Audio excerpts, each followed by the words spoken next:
Do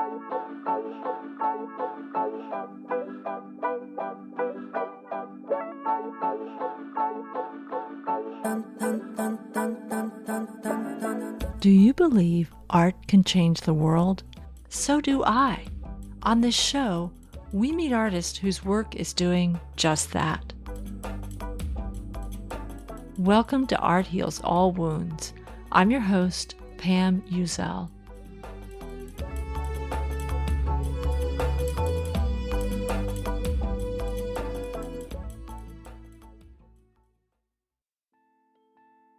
My guest today remembers seeing a photograph of the president of the Maldives signing a document underwater.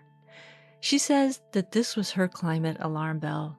That photo had such a strong effect on her that she decided from that moment on, her work needed to address climate and the environment. Kim Anno is a multidisciplinary artist.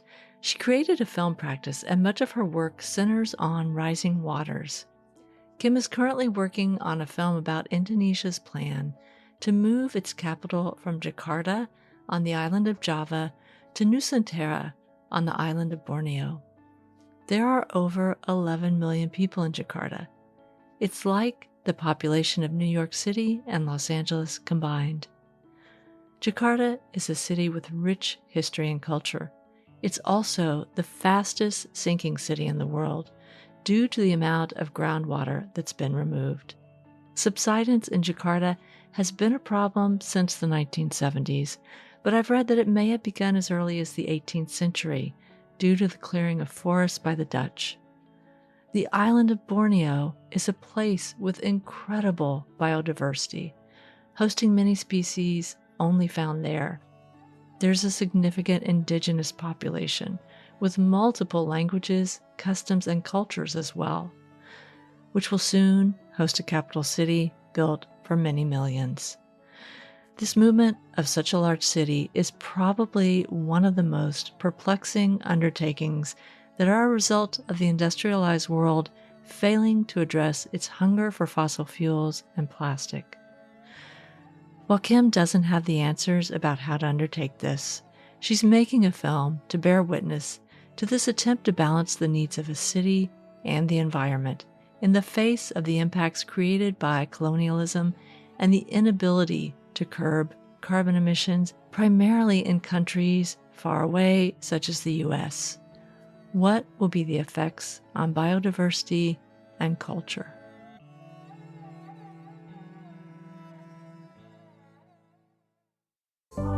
You want to know how you can really help me keep this show going?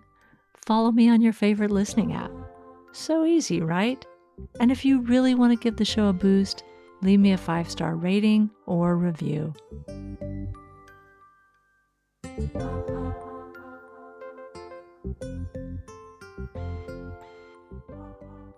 Hi, Kim. Thank you so much for being on Art Heals All Wounds. Can you start by telling us who you are and what you do? My name is Kim Anno, and I'm an artist and currently living in Berkeley, California. I've been born and raised in Los Angeles. I both make paintings and sculpture and books and prints. I'm kind of a restless artist. I make a lot of different creative modalities, and I also make films. I've developed a film practice since 2010. There was a photograph that I saw of the president of the Maldives signing documents underwater. That was in 2009, Mohammed Nasheed. And ever since I saw that photograph, I changed my practice entirely because it was like one photograph was the catalyst. Okay, so describe that. When you say you changed your practice, do you mean to film, or do you mean in terms of the content of what you were doing your work on? I would say both. I saw this photograph, and he's the president of a nation, and he's signing government documents underwater with his cabinet and desks.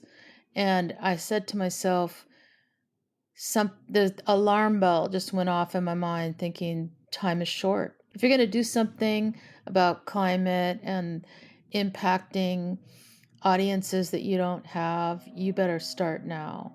And so that's what I did. I said, okay, I'm not sure how to do it, but I'm going to try. And I taught myself filmmaking by putting small objects and creating these water puppet shows in fish tanks. And I would videotape those things and make little narratives and scenarios. And then after I did that for a while, I was like, I got to put people in these things. So that's what I did. I was like, okay, I'm going to teach myself how to make a film. And I did. Yeah. Well, you have this series, what is it called? Men and Women in Water series? Men and Women in Water In Cities. Water Cities, that's right. Talk about those films. So I decided that I was going to make this epic project, and it'll probably go on till I'm dead. That because the subjects are unlimited. Because I was born and raised in Los Angeles on the coast, I just felt sensitized to the proximity of the ocean, and I started to look around about the impacts of sea level rise on people around the world. Of course, I started with the Maldives because they have to relocate 300,000 citizens today. And then I went to other countries and just started studying, and I realized I wanted to make something that showed or centered cultural resiliency. That cultural resiliency in a time when the land masses are shrinking and the water is entering the main areas of these cities and these communities, that the people want to survive and thrive as well, even during this period of challenge. So I began this quest. It's kind of like a quest to image what the future might look like and how people can create cultural resiliency wherever they are with the local people in those areas. Yeah, that's interesting. I watched these and they're kind of fascinating. Sometimes you've got people, I don't know if this was the order it was done, but some people definitely are kind of still mostly out of the water doing whatever they're doing. But at a certain point, people become completely submerged in many of them. And those are really interesting because I think as a species, we have so much connection to water, but those are not comfortable to watch those, really honestly. Yeah, they're challenging. I thought of them as training films, like people training to live underwater. I studied Esther Williams movies and how does the camera person actually capture that?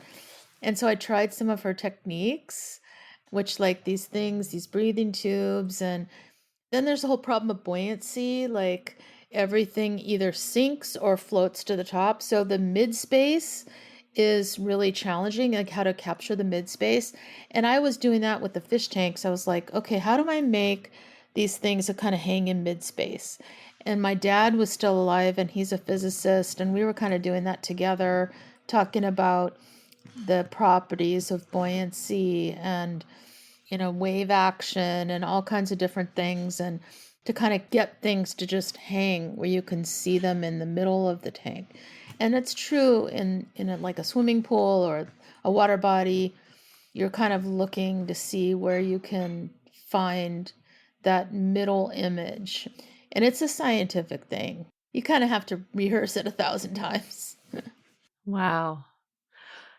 I know we're gonna talk about your current project soon, but I just would love to know, was it hard to find people who are willing to get into a pool in suits and ties and nice shoes and lovely, elegant dresses? I mean, like, who were the people who are in your films?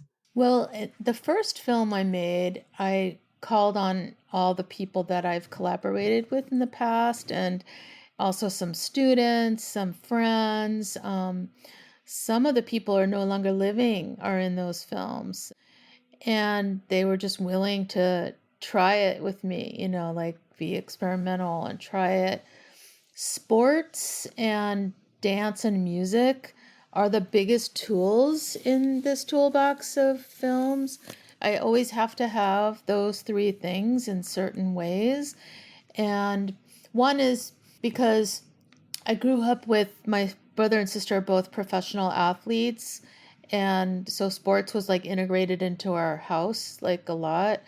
And then the other thing is leisure time. Like I'm very interested in preserving leisure time, like, so that people are not just about what they do for their work, but how they enjoy life. And although my family could probably say that I'm a workaholic and I should just be enjoying life. So I haven't learned my own lessons, but I am very curious about it. And I think that I realized that I wanted to change my audience too, in 2010.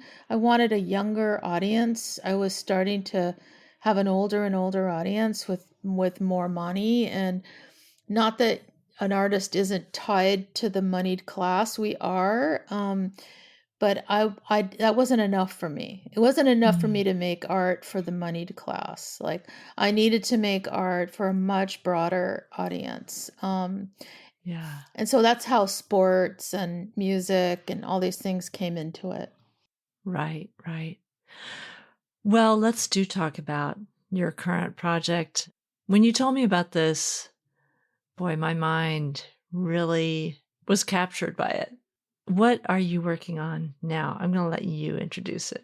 Yeah, so I consider myself a social practice filmmaker also, being that I want to provide something to a community, that it's a reciprocal relationship, and that whenever you're working with local people, it's not that I won't work with actors, I do, but most of the time I'm working with non-actors who also have their own joys and hopes and dreams and things. And I want them to communicate what those are. And I've done this project now in South Africa and in California and in Florida and Cuba. I'm still editing a piece called 90 Miles from Paradise, which is Mm. the relationship between southern Florida and Cuba, which is also a fraught kind of situation. So like in that particular film, the people are kind of battling, they're having like a battle, but in the end they help each other type thing. This new project, Water Cities Indonesia, I knew that Southeast Asia was disproportionately impacted by sea level rise and lack of drinking water. And really, when we think about the global problem, lack of drinking water is really going to be the biggest issue. And that water will be a problem for harvesting food and cultivating food. And so people could lose their landmass. They can certainly live in boats and on piers and create technologies to kind of have flexible architecture, which there is in the Netherlands and in Korea and all around the world. Kuneli Adeyemi has a bunch of incredible communities in Lagos. So, this flexible architecture is also disproportionate in terms of how good it is with the access to people with a lot more money and privilege. And so poor people have always lived in coastal communities with very temporal kind of existences with their infrastructures. And so I wanted to find out about Indonesia and how it was surviving these issues. And then I started to read about the moving of the capital to a new city called Nusantara.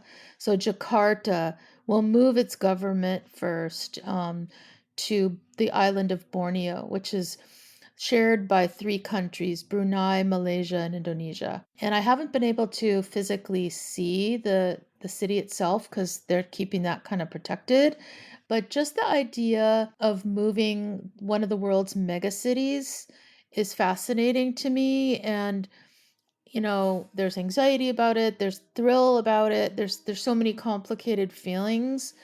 What happens to Borneo? And Borneo still also has its flooding issues, but it's much higher up than Java is.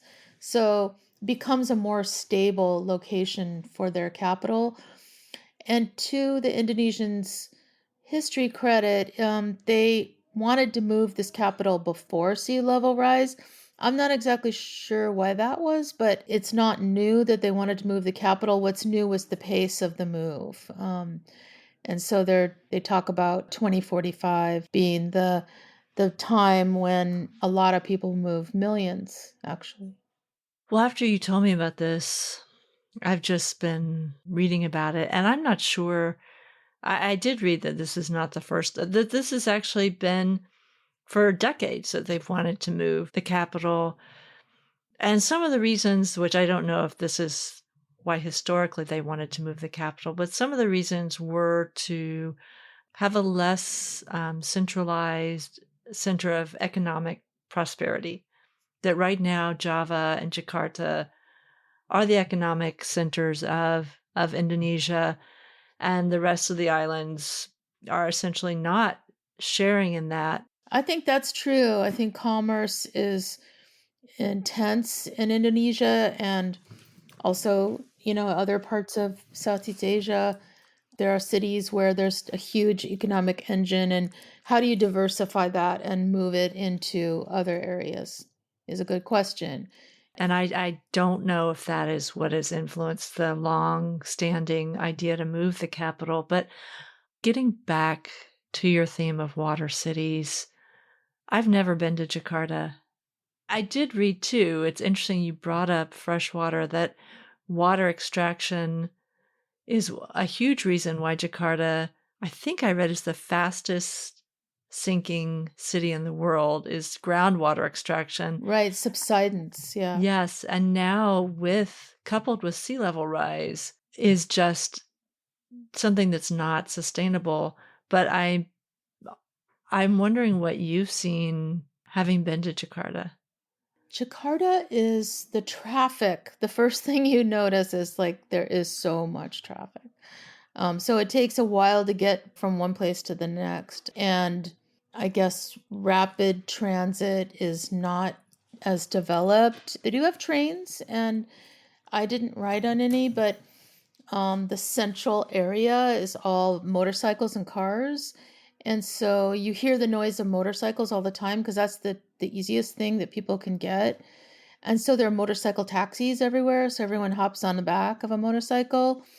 And that's, I think, true of many cultures, especially island nations. In Cuba, also, there's a lot of motorcycles. So, yeah, I mean, it's dense and there's a lot of tourism.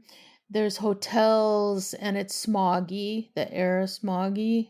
There's fascinating things, like they have really great museums. They have contemporary art. They have a lot of dance performance. Dance is so integrated into Indonesian culture. It's amazing. So there's all kinds of dance and they're all presenting it in different places. And people come there just to see the dance. The other thing they have is a huge industry of textiles. You'll notice that some of our clothes are all sewn in Indonesia and in the labels that they put in there, but they also have their own indigenous textile industry that is stunning. I mean, I've never seen so many different kinds of textiles in one country.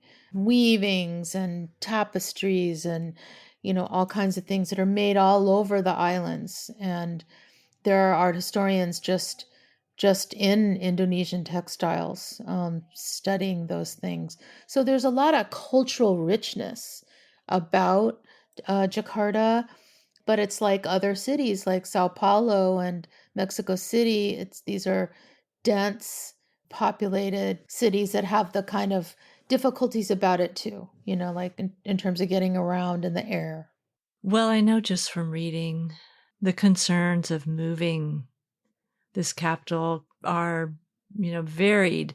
And obviously, there's the environmental impact. There's such biodiversity on Borneo.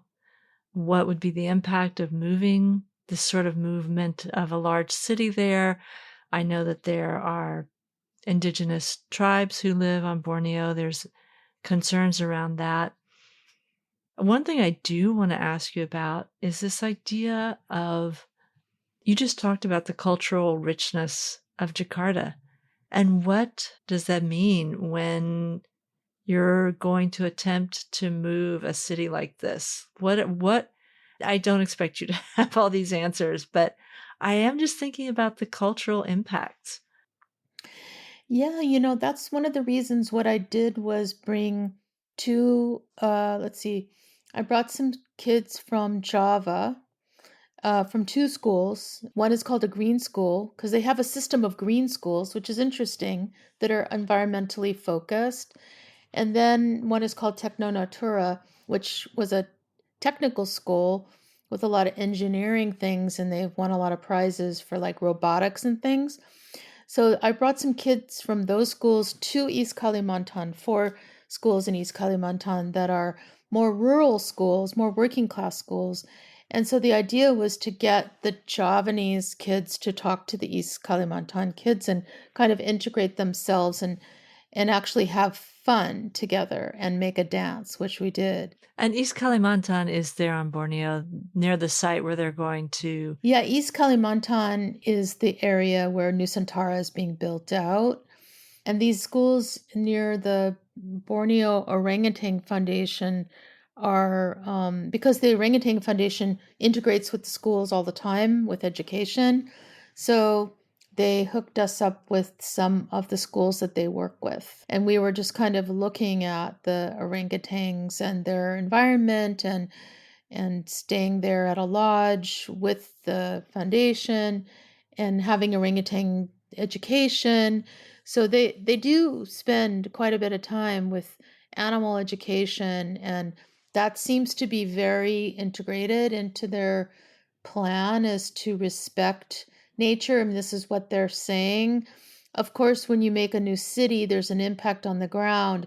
I don't really know what that is. I can imagine they've clear cut a lot of forest to do it, but I don't fault the Indonesians. They have to do it, and like they really don't have a choice. That the developed nations created this carbon problem, which contributed to the acceleration of the pace of this move, and they just have to do it. And I think there is awareness of how can we protect the animals at the same time and the insect community at the same time. Yeah, it's so concerning and from both sides. I mean, I also wonder, even now, how are people, especially people with less means, coping with the water in, Jakarta? Yeah, that's something I feel a little bit like I don't have enough information about. I do know that they have kampungs, and the kampungs are villages of people that live on the edge, and they travel by boats, and they have houses with piers and docks that are floating. And I can imagine, and this is true, like from I've done some lectures on Cornelia Adieme's work, that there are poor people around the world who already live in water and has this precarity about their lives forever, for generations. The storms are stronger, there's more losses, and there's more challenges. And then the issue of drinking water comes up. I mean, everyone has to have bottled water, because there's so much bacteria in the water, and it's whatever it is that there's enough infrastructure to clean the water.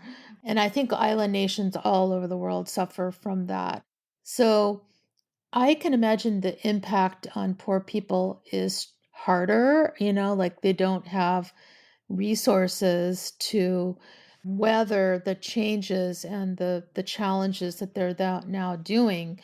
And my hope is that this generation alpha, which is the kids that the voice of this film is the generation alpha, will be able to kind of understand that and address it in some way.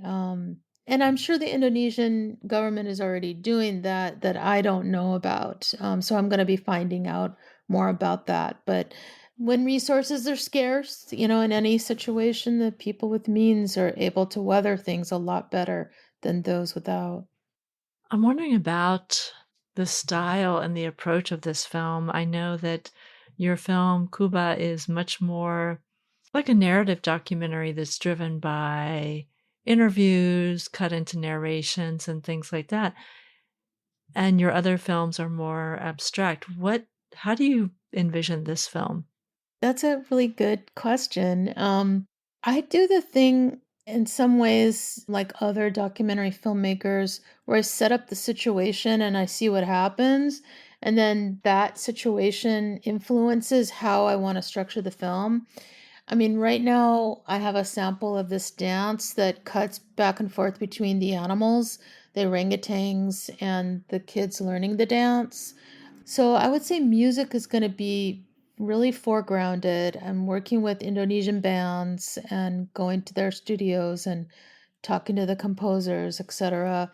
I'm very interested in popular music of Indonesia and what's it like, and I have been using some of it, which is like a big thrill to me.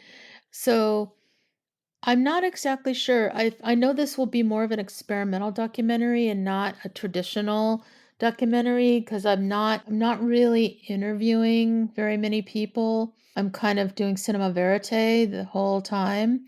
And in January, the four teenagers that I've been kind of including their voices, they did have interviews, all four of these people. They're going to be coming with me to Borobudur in Yogyakarta, and I chose that site because it's a World Heritage Site. It was made in the 10th century. There's an incredible amount of history there, and I want the young people to be thinking about long time and what does it mean in their lives, and how do they see themselves in the future, and what are their crazy ideas, and how will they culturally thrive in a very fast changing world in this new landmass, etc. So we're going to be walking around just filming them with loves. Yeah. Hmm.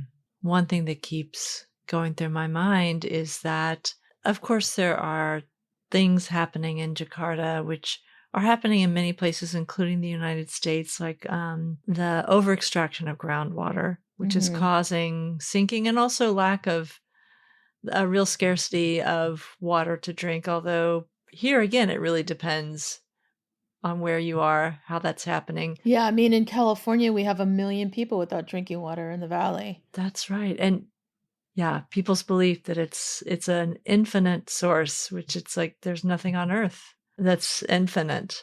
Yeah, what is it? It's like 1% of all the water is drinkable. Something like that, less than 1%. Yeah, I don't know. I've never heard that statistic, but I believe you.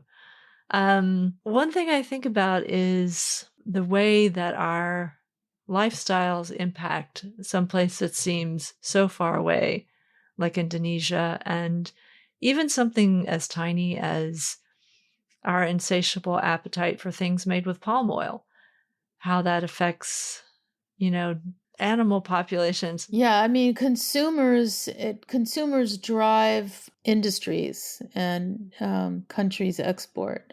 And yes, palm oil it's insatiable, and it does have a lot of impact on the forests for sure. Right. And our over reliance on plastic, Yes. the irony is that it's putting some places where that's the only way they can drink water, is out of plastic. Yeah, it's so disturbing, isn't it?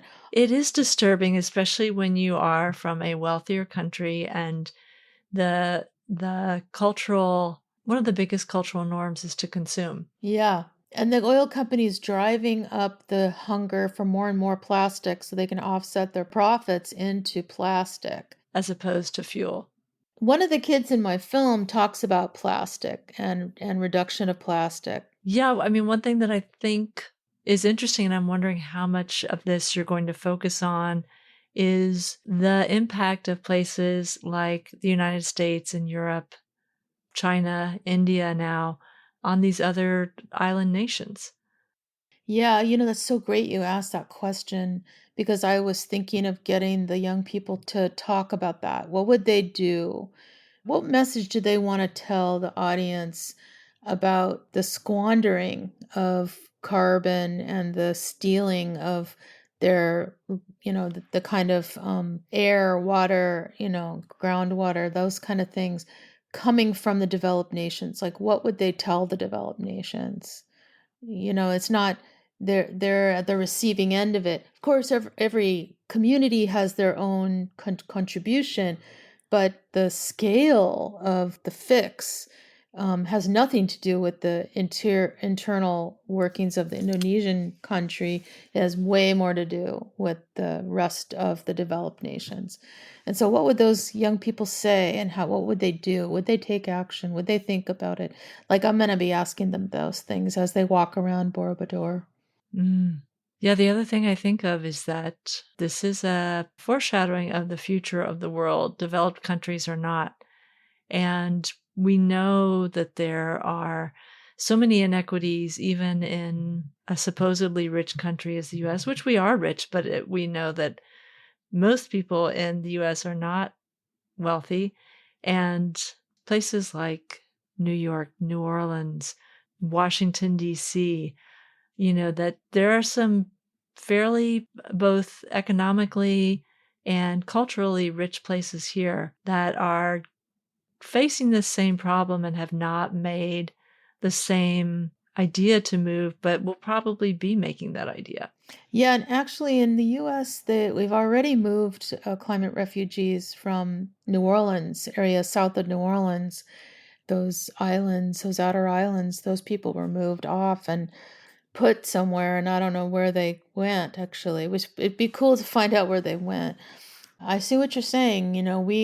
We haven't made, like, for instance, in Pacifica, I was an artist in Pacifica trying to conduct a town dialogue because half the town feels like they need to move back from the water line, and also the California Coastal Commission is asking the city of Pacifica to move 90 families back from the water line, and no one is willing to move. And so they say that they just want to die on their property. This is kind of what they're saying. And then the town elected these real estate agents that are still digging in the tsunami zone to put up, like, luxury condos and stuff. So the denial about people needing to move back from the waterline and refusing to is just stunning. In Mexico, I also work with this tribal community called Comcock in this island nation, this sort of island where they have their territory, the largest island landmass in Mexico. And they moved 60 families back from the waterline. They too have challenge to drinking water. They're a desert island, but they've been there for 3 millennium also. And one of their tribal elders, who you might want to interview, Alberto Malata Moreno, wrote a 3-volume set on the history of the tribe, the 3,000 years of the tribe. And they harvested turtles and mollusks in that area. And so their conservationists reintroduced mollusks into their fisheries that are the size of a plate. Wow. And it's hard for them to get it to market because it's so far down there. You need a 4-wheel drive vehicle, etc. But there's 1,000 people living on this island mass, and they were willing to move. They realized they had to move, and Right. the Mexican government, moved them back. So governments are not going to be able to move everybody, you know, and Right. those that move quicker, sooner, are going to be more beneficial than those that wait. I mean, in a way, you would have to admire the Indonesian government to say, we're going to move half of our 11 million population of Jakarta to Borneo. They're thinking ahead, you know? Yeah. It's so stressful when you think about the environmental and cultural impact. On the other hand, that's easy for me to say from here. Yeah. Mhm. I mean, and even wow. Yeah, I do I'm very curious. I will probably I may not be alive in 2045, but, Mhm. I'm curious to watch the progress of this, and I'm curious to watch the progress in our own country because, yeah, a lot of people I was just reading a fascinating article about New Orleans that they've done studies, and it's like there's nothing really at this point that we can do about our situation with water. The city as it is just, I mean, not tomorrow, but it is doomed, you Yeah. know? I've driven through the San Joaquin Valley of California where the gas stations were closed because there wasn't any more water. and they couldn't pump the gas, and they didn't want the cars to stop and try to use the bathroom or something like that because Right. there was no more water for that day. They had to I know. wait till the aquifers were filled again. And all of those towns in there mostly made up of farm workers, who are agricultural workers. And even the UC Berkeley lab up here is trying to come up with tomatoes that are more drought resistant. Right. They've already signed off on lettuce, and so lettuce is moving towards Washington State because Mm. you cannot grow the lettuce in the weather and the lack of water that we have in the valley anymore. Right. Right. Which again, though, is the same. That's also the place that floods, which really, until the last few years, I mean, most of the time when I've lived in California, it's been about drought. And these last 3 or 4 years where we've had a lot of rain, I had no idea that the Central Valley would flood like that. And I mean, it was an inland sea, so I guess it shouldn't be that surprising, but what is just kills me is reading about people who have grown up in that area and bought their dream home there. And now that Oh, the rains are coming back, like just devastation to those homes, it's yeah, really something. It's so easy if you haven't been, you know, we're not here in a fire zone at this time. Lots of places in the Bay Area flood, but luckily so far, my house is not one. right. So it's so easy to feel completely Like distant or something, like it doesn't happen to us, so we're not going to worry about it. right. But by the same token, all of our behaviors are, I mean, the interconnectedness of the world is never been more apparent. Yes, that's so true. I totally agree with that. The COVID vaccine was so important to us to survive this pandemic.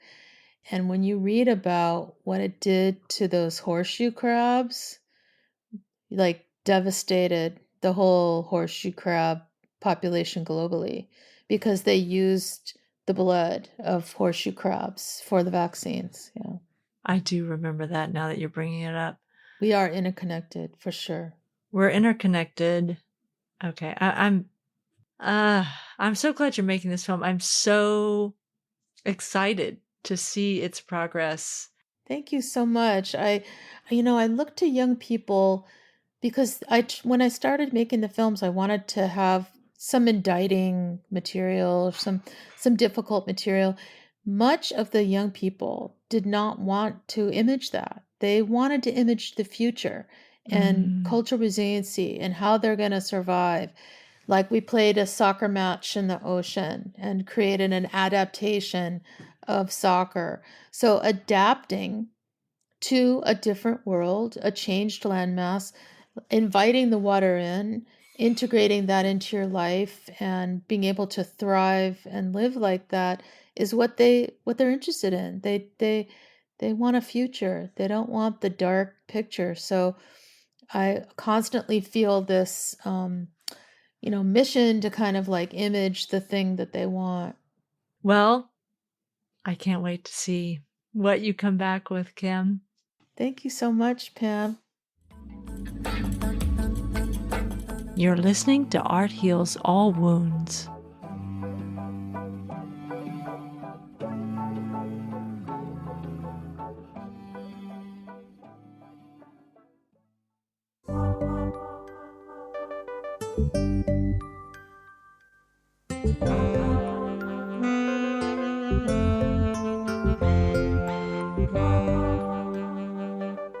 Thank you to Kim Anno for talking about her work, especially her film in progress following the move of Indonesia's capital from Jakarta to Nusantara. Kim is truly one of the most prolific and thoughtful artists that I know, and I'll put all of her information in the show notes so you can follow what she's working on. Have you had a climate alarm bell? I'd love to hear about it. You can leave me a voicemail on my website, arthealsallwoundspodcast.com, and I'll share it on the show.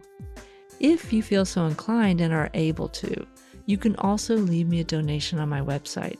Just click on Buy Me a Coffee. This podcast is completely independent, so every little bit helps. Thanks for listening. The music you've heard in this podcast is by Ketsa and Lobo Loco.